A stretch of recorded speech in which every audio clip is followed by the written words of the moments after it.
देखिए, इसको समझिए, ये बहुत इंटरेस्टिंग चीज है।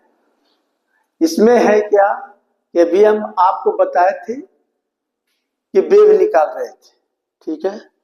तो सिंगल सोर्स से निकाल रहे थे और S1 S2 क्या है, स्लिट है।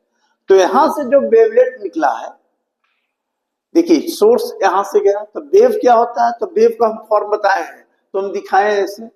तो सिंगल सोर्स से निकला और टू सोर्स, कभी कभी आता है कि कोहेरेंट सोर्स किसको कहते हैं। The two sources are said to be coherent if have a same frequency and wavelength with a constant phase difference, either zero और constant हो सकता है। यानी phase is only depends on किस पर निर्भर करता है, तो phase जो होता है, phase होता है क्या, तो देखिए phase हम पिछले क्लास में ही बताए हैं कि phase क्या है। तो phase indication which gives the all informations of particle। Particle कोई है तो पार्टिकल का मतलब क्या होगा, particle act as a wave, तो वेव जैसा है। तो all information of particle at any instant, किसी समय दे दे, तो उसको हम लोग बोलते हैं फेज। माने फेज क्या है, तो phase give the all information of particle at any instant, माने हर इंफॉर्मेशन दे दे। अब रही सवाल कि ये सिंगल सोर्स ऑफ लाइट यहां से निकला, ये स्लिट है, तो हम आपको बताएं कि यहां से वेव गया, ठीक है।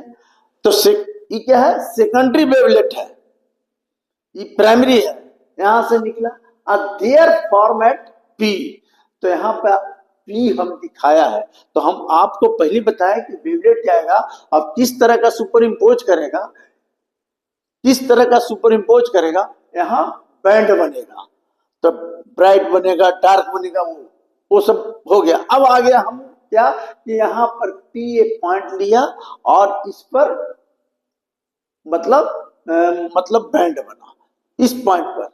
तो due to different phase difference, कोई पूछेगा पाथ डिफरेंस क्या होता है, तो पाथ डिफरेंस का मतलब कि दूरी कितना हुआ, और फेज डिफरेंस किसको कहते हैं।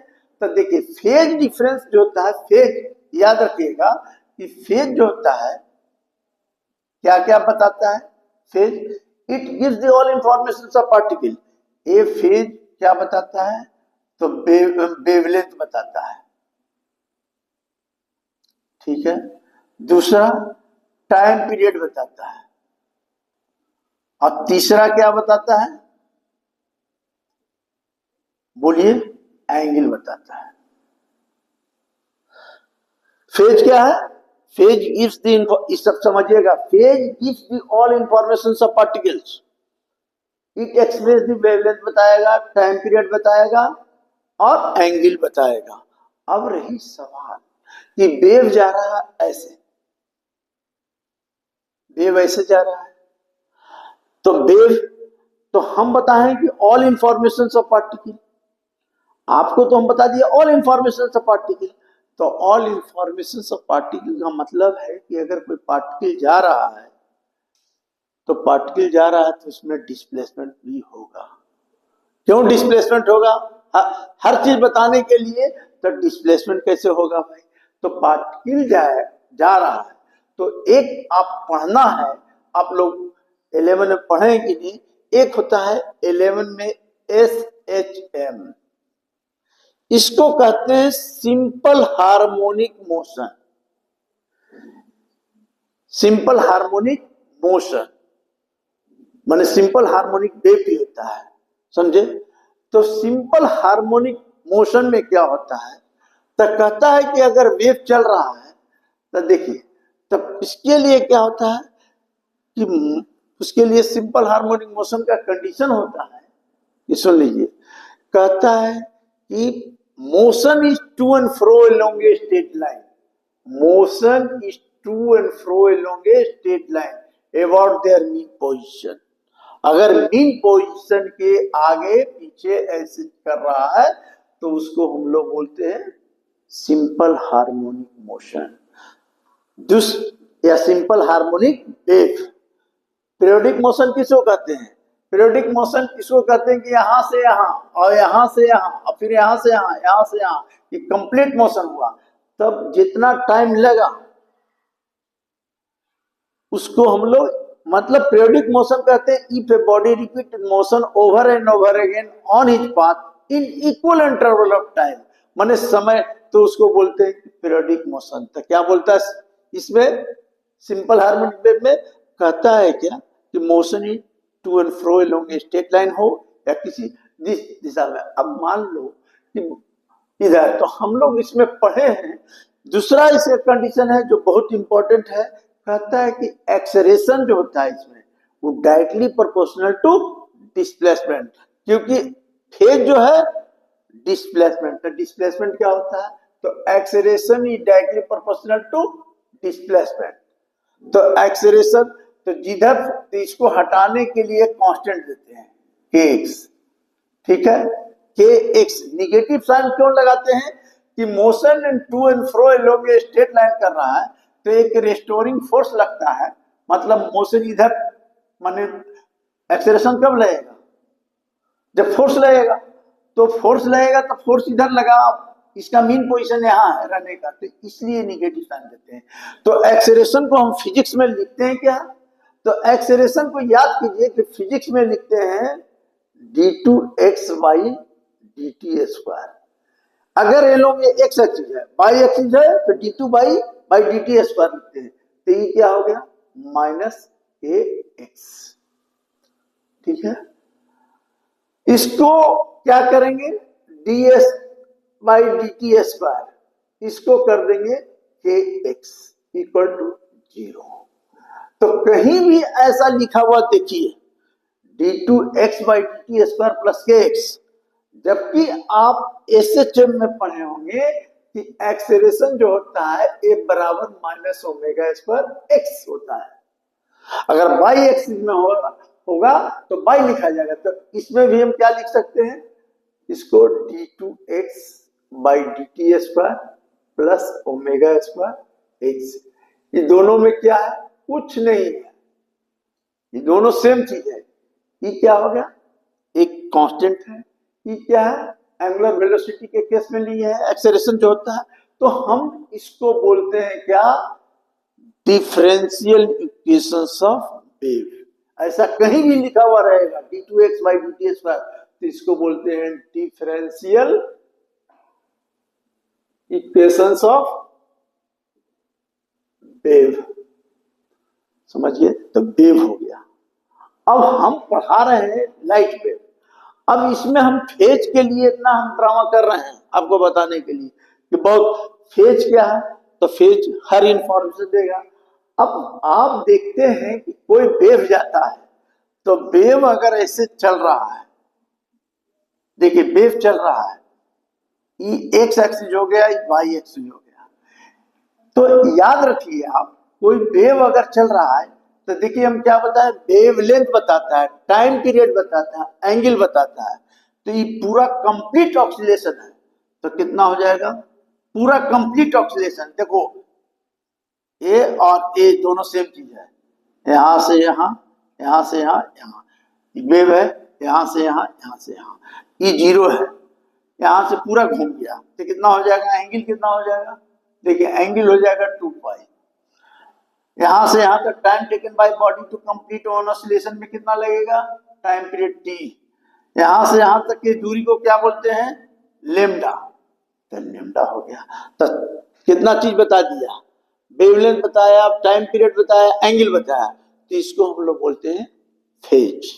फेज। अब रही सवाल कि कोई बच्चा अगर ऐसे पूछ दे कि सर यहां पर निकालिए, यहां पर वेवलेंथ, यहां पर तो आप निकाल दिए, क्यों? क्योंकि देखिए यहां पर निकल जाता है, ये क्या हो गया? 0। ये कितना हो गया? π/2 आएंगे, पाई। आई कितना हो गया? 3π/2। आई क्या हो गया? 2π। यहां पर निकाल दिए। यहां पर निकालने के लिए क्या कीजिएगा सर? तो यहां पर निकालने के लिए आपने पढ़ा होगा एसएचएम में बहुत में कि वेव का इक्वेशन जो होता है y बराबर a sin omega T. Omega T क्या होता है? तो ओमेगा बराबर जानते हैं थीटा बाई टी, इसलिए थीटा बराबर क्या होगा ओमेगा टी। ओमेगा क्या है एंगुलर वेलोसिटी, माने rate of change of the E displacement निकल गया। इसको एक बार डिफरेंशिएशन कर देंगे तो क्या मिल जाएगा वेलोसिटी, एक बार और डिफरेंशिएशन कर देंगे तो एक्सेलरेशन। तो इस तरह ऑल इंफॉर्मेशन भेज देता है। अभी क्या है टी, ओमेगा टी क्या है, तो कहीं पर देखेंगे कि ओमेगा टी बराबर ई भी दिया हुआ है sine omega t plus phi. तो फाई क्या है फेज एंगल है, फेज डिफरेंस है, मानी इसमें से इसको डिफरेंस करोगे तो एंगल फाई निकल जाएगा, तो इसको कहते हैं फेज डिफरेंस। अब फेज डिफरेंस इतना समझ में आएगा, वेवलेंथ समझ में आएगा, टाइम पीरियड, ये सब बहुत इंटरेस्टिंग चीज, मतलब आपको नहीं समझ में आएगा तो फिर वेव थ्योरी ऑफ लाइट नहीं समझ में आएगा। सुनिए ये सब हमको बताना नहीं था लेकिन हम आपको सब बता दिए आपको।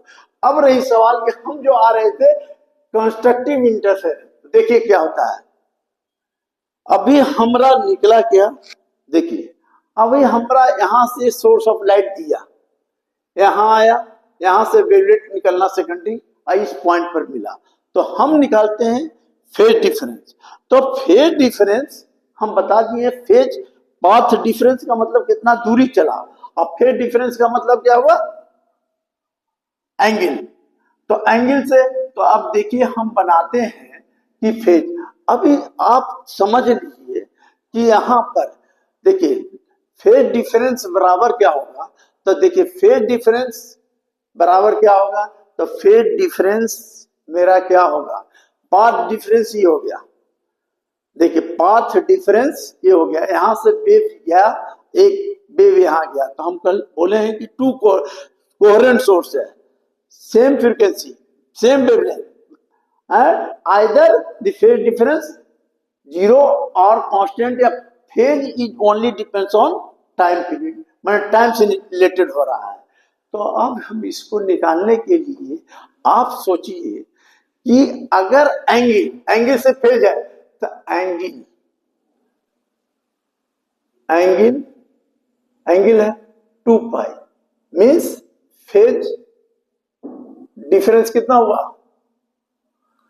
2 पाई एंगल है, 2 पाई अभी हम बताए हैं 2 पाई एंगल है, तो एंगल 2 पाई है, तो मेरा फेज डिफरेंस 2 पाई, मतलब एंगल 2 पाई है फेज डिफरेंस, समझे।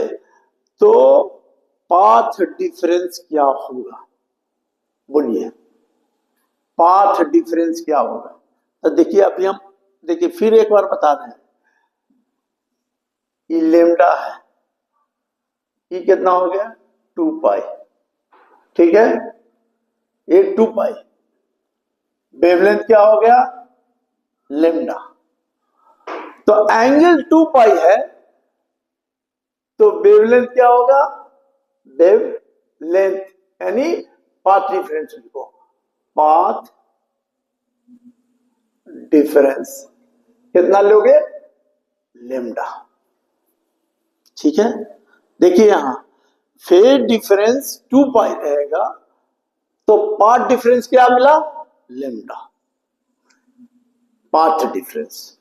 अब रही सवाल कि अगर फेज डिफरेंस, देखिए फेज डिफरेंस एक रहेगा तो कितना हो जाएगा lambda by 2 pi path difference. देखिए समझिए इसको, एक पर इतना हो गया। अब हम फेज डिफरेंस कितना लिया है, ये दोनों वेव का डेल, तो डेल पर क्या होगा, देखिए तो आपको एंगल 2 पाई फेज डिफरेंस रहेगा, तो पार्ट डिफरेंस लेमडा रहेगा, एक रहेगा तो lambda by 2 pi into path difference होगा, डेल फेज, मान ली फेज डिफरेंस है तो डेल फेज डिफरेंस रहेगा तो डेल हो जाएगा। तो इस तरह आपको ये फार्मूला हो जाएगा, फेज डिफरेंस बराबर इधर चला जाएगा 2 pi by lambda into path difference, ये फार्मूला याद रखिएगा, phase difference equal to 2 pi by lambda into path difference. हम आपको ये फार्मूला आप याद रखिए, इसको बहुत किताब में लिखता है फाई बराबर 2 pi by lambda into path difference रहा। तो आपको हम पहले बता दिए हैं कि अगर ये लेमडा है तो ये क्या होगा, लेमडा, ठीक है। और पूरा एंगल कितना बना, 2 पाई, टाइम पीरियड टी। तो ये तीनों चीज बताता है फेज।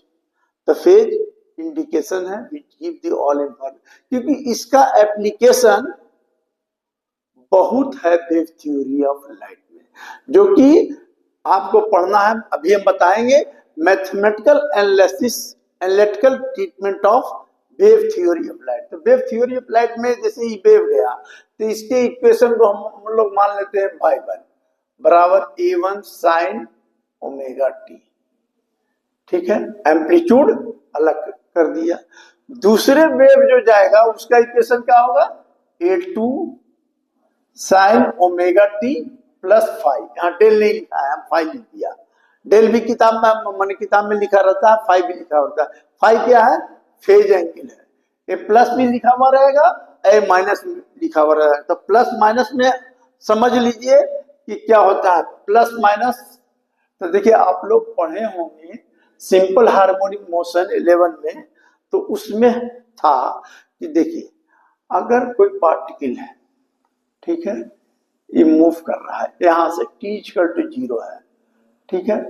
तो t इक्वल टू 0 है तो पार्टिकल ई क्या है, एक तरह का एसएचएम वेव है, वेव है, ऐसा लग रहा है ना, वेव है।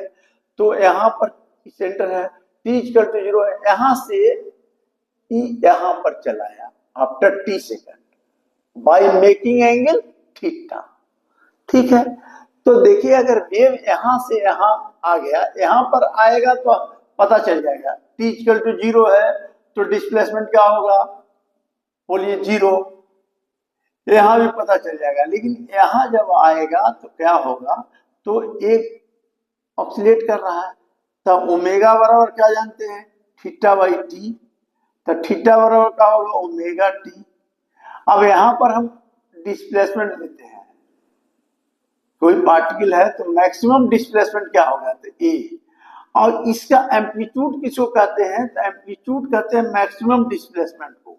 तो ये एम्पलीट्यूड है, तो ई मान लीजिए कि इसका रेडियस ए है, तो रेडियस एम्पलीट्यूड हो जाएगा। तो देखिए साइन थीटा बराबर क्या हो जाएगा, बाई बाई ए। तो ए बराबर क्या, बाई बराबर क्या हो जाएगा, ए साइन थीटा। और थीटा बराबर क्या लिख सकते हैं, तो ए साइन ओमेगा टी, ठीक है। लेकिन कहीं कहीं पर आपको अभी जो दूसरा हम लिया है, इतना ले लिया है, इसमें प्लस जोड़ दिया, तो प्लस जोड़ दिया तो ई तो एंगुलर वेलोसिटी हो गया।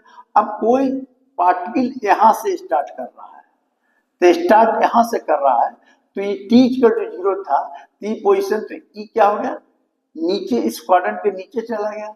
तो इसमें क्या होगा, तो बाई बराबर ए साइन ओमेगा टी माइनस 5, ये हो गया। फेज एंगल जो हो गया नीचे चला गया, इसको हम लोग इनिशियल अप्रोच भी करते हैं, इपोच, समझे। अगर कोई पार्टिकल यहां से न चल के ई यहां से ले लिया, एडवांटेज ले लिया, समझे, तो ई क्या हो गया, प्लस में आ जाएगा। तो ये सब होता है। अब रही सवाल कि दो वेव गया, तो दो वेव है कोहेरेंट, तो एक वेव का तो इक्वेशन हम लिख दिया, दूसरे वेव को हम ले लिया यहां से a1 साइन ओमेगा टी, आई दूसरे को ले लिया साइन ओमेगा टी प्लस 5, जहां फेज एंगल कर दिया। अब आपको इसमें अब दो वेव जा रहा है, तो क्या बोले कि दो वेव जा रहा है, टू कोहेरेंट सोर्स है और they are superimpose over each other. तो कहीं पर जब ऐसा केस में जा रहा है तो कहीं पर क्रेस्ट का क्रेस्ट मिलेगा, ट्रफ मिलेगा, तो कंस्ट्रक्टिव इंटरफेरेंस होगा।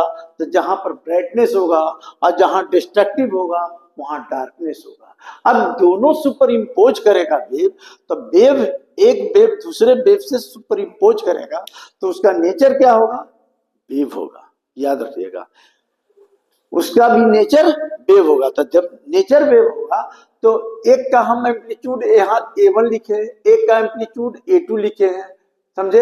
एक का फेज डिफरेंस नहीं है, इसमें फेज एंगल लिया है 5, मैंने चेंज किया है। अब दोनों सुपर इम्पोज करेगा तो नया वेव जो बनेगा उसका भी नेचर क्या होगा, वेव जैसा, वो भी आएगा इसी ढंग से, जैसे बाई बराबर ए साइन उसमें बदलेगा क्या कि इसका एम्पलीट्यूड बदल जाएगा। इसका एम्पलीट्यूड जो है नया वाला जो रहेगा इसी पर हिसाब आता है, सुन लीजिए, इसी पर हिसाब आता है। तो एम्पलीट्यूड बदल जाएगा और फेज एंगल, मतलब फेज एंगल बदल जाएगा, लेकिन वेव का नेचर जो रहेगा सेम रहेगा। अब दोनों चेंज हो गया तो नया वेव बनेगा। तो हम पहले बोले कि आप पढ़े होंगे कि इंटेंसिटी ऑफ साउंड, तो इंटेंसिटी ऑफ साउंड हो या intensity of light, it directly proportional to a square of amplitude. तो एम्पलीट्यूड पर निर्भर करता है, याद रखिएगा। अगर जहां कंस्ट्रक्टिव इंटरफेरेंस बना वहां इंटेंसिटी मैक्सिमम रहेगा। तो हमको मालूम है, ये हम कैलकुलेट करके बताएंगे कि आई मैक्स बराबर हो जाता है A1 प्लस A2, दोनों जुड़ जाता है, और आई मिनिमम बराबर A1 माइनस A2 होता है, समझे। तो ये सब चीज आपको पढ़ना है, ये सब ध्यान रखिएगा कि फेज डिफरेंस, फेज क्या होता है। देखिए आप इतना पढ़ लेंगे ना तो वेव थ्योरी आप लाइट में इससे ज्यादा परीक्षा में आएगा ही नहीं। अभी हमको इसमें बताना है, फ्रिंज विथ बताना है मेरा खाली। देखिए लाइट हम करीब करीब आपको पढ़ा चुके हैं, प्रॉब्लम बता चुके हैं। अभी जब जैसे ही खत्म हो जाएगा तो बचेगा डिफ्रैक्शन, पोलराइजेशन, पढ़ना है कि नहीं वो भी बता देंगे। लेकिन वेव थ्योरी ऑफ लाइट आता है, आप थोड़ा सा इस पर माने बारीकी से मेरा वीडियो देखिए और समझिए और किताब पढ़िए, आपको सब कुछ समझ में आ जाएगा एकदम क्लियर। बहुत मतलब जैसे देखिए आपको हम बताए ना कि इंटेंसिटी से मतलब है, क्यों भाई, तो डिस्ट्रीब्यूशन ऑफ एनर्जी जो होता है, माने दो वेव निकल रहा है तो उसकी इंटेंसिटी, हम बोले ना ब्राइटनेस होता है, डार्क होता है। हम जो इतना बोल रहे हैं आपका MCQ परीक्षा में आएगा तो ऐसी भर दीजिएगा, समझे, ऐसी बना दीजिएगा।